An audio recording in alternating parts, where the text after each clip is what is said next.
लातूर जिल्ह्यातल्या उलाढी येथे झालेल्या लैंगिक अत्याचाराच्या विरोधात हिंदू खाटीक समाजाने काढला उदगीर शहरात मोर्चा। देवणी तालुक्यातील वलाडी येथे 6 वर्षीय एका बालिकेवर लैंगिक अत्याचार करणाऱ्या नराधमांना फाशीची शिक्षा द्यावी या मागणीसाठी उदगीर तालुका हिंदू खाटीक समाज व राजकीय पक्ष तसेच विविध संघटनांनी 31 जानेवारी रोजी सकाळी 11 वाजता शंकराप्पा मठापासून जन आक्रोश मोर्चाला सुरुवात करण्यात आली।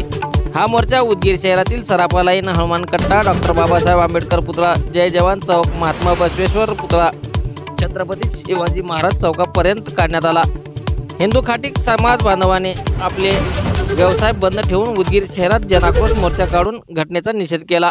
बालिकेवर अत्याचार करणाऱ्या नराधमांना फाशीची शिक्षा झालीच पाहिजे अशी मागणी जनाक्रोश मोर्चातून करण्यात आली।